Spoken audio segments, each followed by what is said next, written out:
তাম পৃথিবীর সমস্ত মানুষ যেন মুক্তি পেয়ে যায়, হেদায়েত পেয়ে যায়, আমার আল্লাহ মুক্তির পাথেও বানিয়ে দিয়েছেন কোরআন। ঠিক কিনা বেঠিক জোরে বলেন? মুসলমানের জন্য না, খালি ইহুদি নাসারা মুসলিম অমুসলিম সবার জন্য। হুদাল লিন্নাস বলেছেন। কয়েকদিন আগে নাসা মহাকাশে শব্দ পেয়েছে, ঝাঁকুনির শব্দ পেয়েছে। এটা সারা পৃথিবীর media, print media, electronic media, digital media, social media খুব ঢালাওভাবে প্রচার করেছে। এটা তো ইসলাম 1450 বছর আগে বলেছে, 1450 বছর আগে বলেছে। মহাকাশ নিয়ে একটু পড়াশোনা করবেন। বিজ্ঞানীরা কখনো বলেছে পৃথিবী ঘুরে না, ঘুরলে তো আমরা এক জায়গায় থাকতে পারতাম না, ছিত্রায় চারদিকে গিয়ে পড়তাম। এক পর্যায়ে এসে বিজ্ঞানীরা বলছে না, পৃথিবী ঘুরে। ভালো করে বুঝেন। আর আল্লাহ 1450 বছর আগে তার কালামে যা বলেছেন কিয়ামত পর্যন্ত তাই আছে। তাম পৃথিবীর বিজ্ঞান হয়তো মিথ্যা হবে, নয়তো বা সত্য হবে, আল্লাহর কালামের একটা শব্দকেও মিথ্যা প্রতিপন্ন করে দেখাতে পারবে।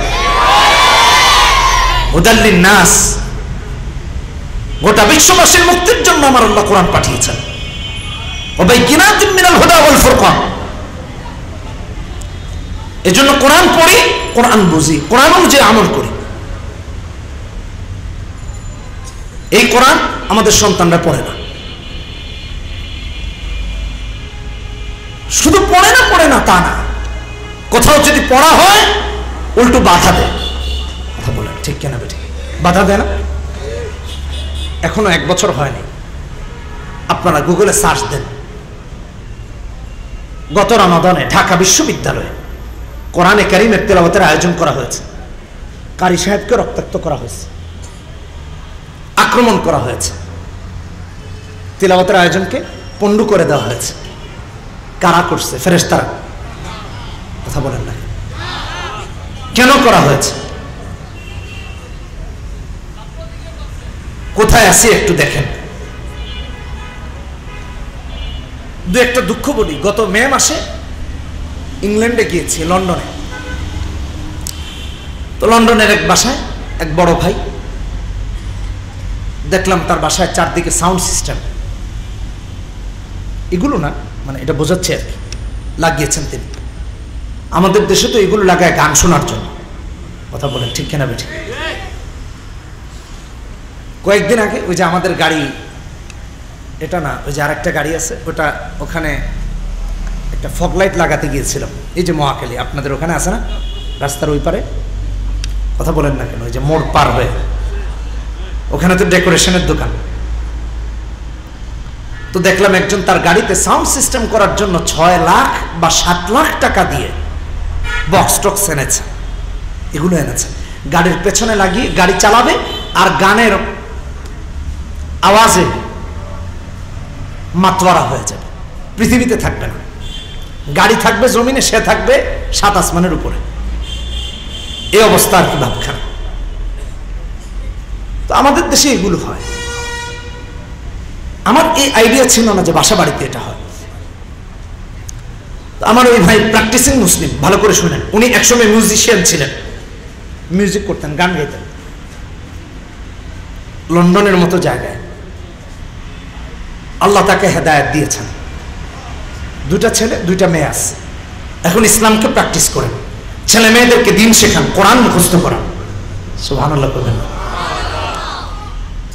তো উনি যেহেতু প্র্যাকটিসিং মুসলিম, আমার দেখে খুব সন্দেহ হলো যে সে তার বাড়িতে এগুলো লাগিয়ে আবার বাচ্চাদেরকে দিন শেখাবে, উনি ইসলামকে প্র্যাকটিস করবে, এটা কেমনে সম্ভব?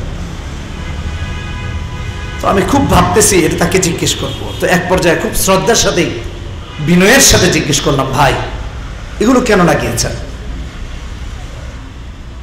তো সে বলতেছে, হুজুর আমার ছেলে মেয়েরা কোরআন মুখস্থ করে, সুবহানাল্লাহ, কোরআন মুখস্থ করে ইহুদি নাসারার দেশে, আর আমাদের ছেলে মেয়েরা ডান্স শিখে, অশ্লীলতা শিখে, টিকটকের ভিডিও বানায়, ফেসবুকের ভিডিও বানায়, যত অশ্লীলতা আছে সব শিখে কোরআন বোম মারলেও বের হয় না।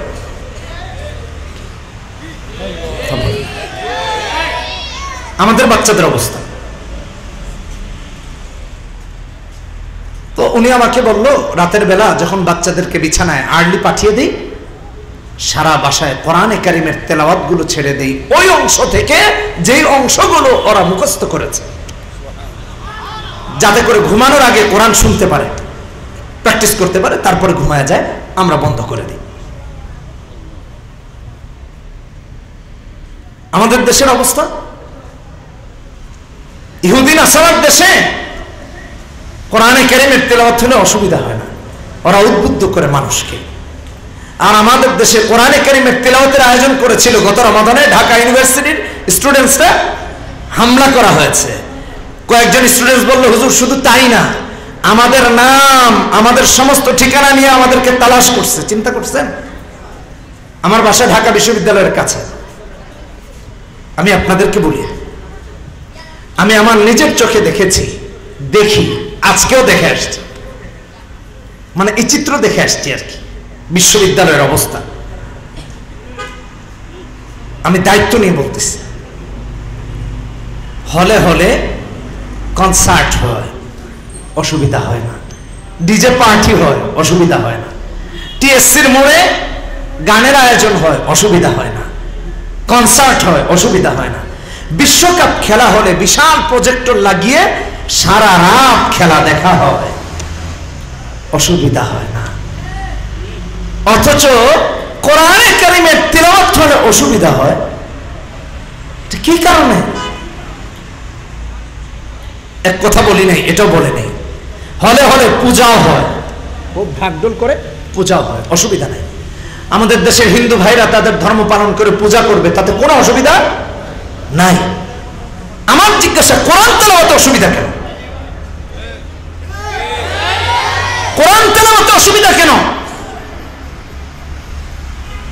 আমি দায়িত্ব নিয়ে আপনাদের কাছে আমার জিজ্ঞাসা রেখে যাচ্ছি, যে দেশের 90% মানুষ মুসলমান, দেশের সর্বোচ্চ বিদ্যাপীঠ ঢাকা বিশ্ববিদ্যালয়, সেখানে কনসার্ট হলে অসুবিধা হয় না, ডিজে পার্টি হলে অসুবিধা হয় না, সারা রাত প্রজেক্টর লাগিয়ে খেলা দেখলে অসুবিধা হয় না, পূজা হলে অসুবিধা হয় না, কোরআন তেলাওয়াতে অসুবিধা হয়।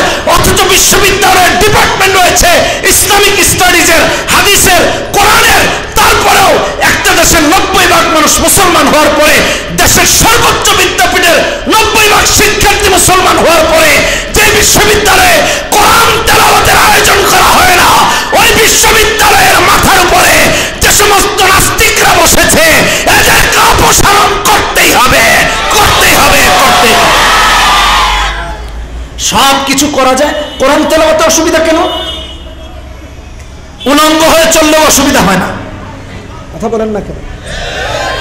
রাজু ভাস্কর্যে সারাদিন আন্দোলন হয়, অসুবিধা হয় না, কোরআন তেলাওয়াতে অসুবিধা ছিল কেন? এই প্রশ্ন আপনাদের কাছে রেখে গেলাম, এটা জবাব আপনারা খুঁজবেন। আসেন আরেক কথা বলি। আমি শেয়ার করেছিলাম আমার ফেসবুকে, রাফি বিন মনির, ইংরেজিতে লিখে সার্চ দিলে পাবেন, শেয়ার করেছিলাম। 16 বছর নাকি ইনকিলাব রিপোর্ট করেছিল, আমার যতটুকু মনে পড়ে, যদি তারা মুছে না দেয়, আমার ওয়ালে শেয়ার আছে। বেগম রোকেয়া বিশ্ববিদ্যালয়ে নাকি 16 বছর আজান হতে দেয় নাই, মাইকে আজান হতে দেয়।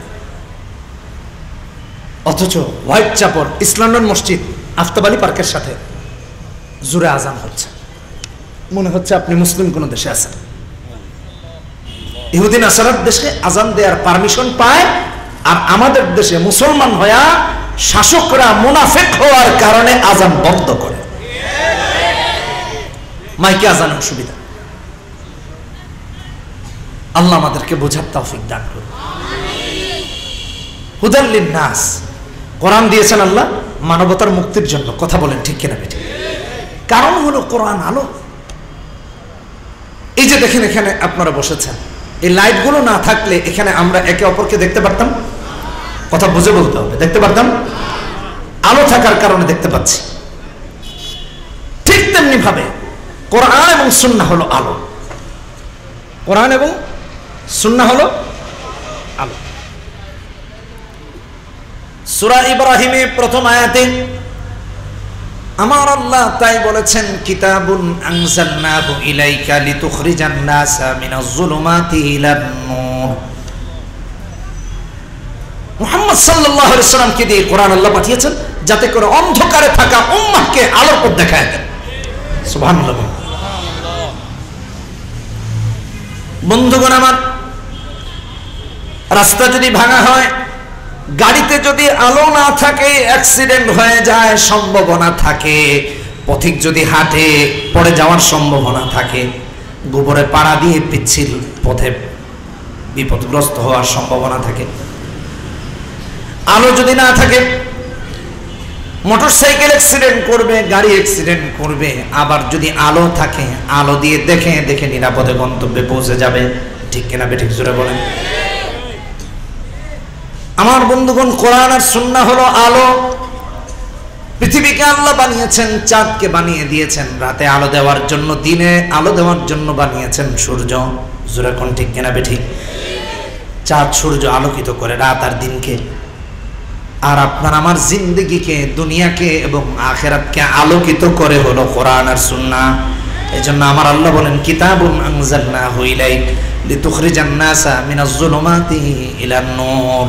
বন্ধুগণ আমার, মুসাফির অথবা পথিক যেভাবে লাইট থাকলে, আলো থাকলে যেভাবে নিরাপদে গন্তব্যে পৌঁছে যায়, কোরআন আর সুন্নাহ যার কাছে আছে সে নিরাপদে দুনিয়া পার হয়ে যায়, কবরও পার হয়ে যায়, মিজানও পার হয়ে যায়, পুলসিরাতের পুল নিরাপদে পার হয়ে আল্লাহর জান্নাতুল ফিরদাউসের মেহমান হয়ে যায়। এটা হলো কোরআন সুন্নাহ আলো। এই জন্য কোরআনে কারীম পড়তে হবে। কোরআন ছাড়া জিন্দেগি অচল। বোঝার জন্য উদাহরণ দিই, আমার বক্তব্য না, আল্লাহর কালাম থেকে। সূরাতুল আরাফ 170 নম্বর আয়াতে আমার আল্লাহ বলেন, ওয়াল্লাযীনা ইউমাসসিকুনা বিল কিতাবি ওয়া আকামুস সালাহ ইন্না লা নুদিউ আজরাল মুসলিহিন।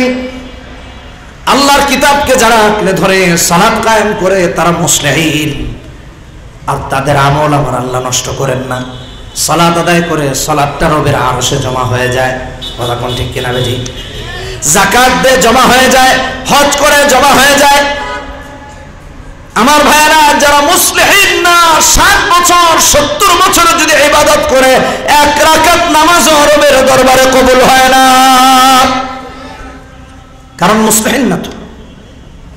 সারা জিন্দেগি দেখবেন মসজিদে আসে না। নির্বাচন আসলে উঁচা টুপি লাগায় মসজিদের প্রথম কাতারে। কথা কন না কেন? ঠিক কিনা বেঠিক? অথচ সারা বছর তারা মসজিদে পাবে না। নামাজ গিয়েছে মানুষকে দেখে ভোট পাওয়ার জন্য। আবার তারাই আবার আলেমদেরকে বলে আলেমরা নাকি ধর্ম ব্যবসায়ী। আলেমের মাথায় টুপি উঠেছে, মৃত্যু পর্যন্ত থাকে কিনা, দাড়ি রেখেছে মরণ পর্যন্ত রাখে, কোরআন পড়ে মরণ পর্যন্ত পড়ে, কোরআনের কথা বলে তো মরণ পর্যন্ত বলে, সিজনে আসলে দাড়ি রাখে আর কাটে, এমনটা কোনো আলেম কখনো করে না। আমার ভাইয়েরা, একটা শ্রেণী আসে নির্বাচন আসলে একেবারে মাথায় পট্টি। কথা কোন ঠিক কিনা বেঠিক? হাতে তাসবিহ। নির্বাচন আসলে মসজিদের প্রথম কাতারে 5-6 তালা টুপি লাগায় গিয়ে হাজির হয়ে যায়, যাতে করে মানুষ গেলে দেখে সলিমউদ্দিন প্রথম কাতারে আছে। আল্লাহ হেদায়েত দান করুক। যারা কোন ঠিক কিনা বেঠিক? আমার ভাইরা, ধর্ম ব্যবসায়ী তো এরা, যারা ধর্মকে ব্যবহার করে সারাদিন নামাজ আদায় করে না, জীবনে পশ্চিম দিকে উষ্টা খায়া পড়ে না, নির্বাচন আসলে গিয়া পড়ে। ঠিক কিনা বেঠি? এরা ধর্ম ব্যবসায়ী। আলেমরা কেন ধর্ম ব্যবসায়ী বলে? তাইলে আলেমরা রাজনীতি করবে কেন? ইলমের সাথে রাজনীতির কোনো সম্পর্ক নাই, কোরআনের সাথে রাজনীতির কোনো সম্পর্ক নাই। কে বলেছে? কোরআন ছাড়া মুসলমানের কোনো রাজনীতি হতে পারে না। আল্লাহর দ্বীনকে বাদ দিয়ে মুসলমানের কোনো রাজনীতি হতে পারে না। যেই দলের সাথে ইসলাম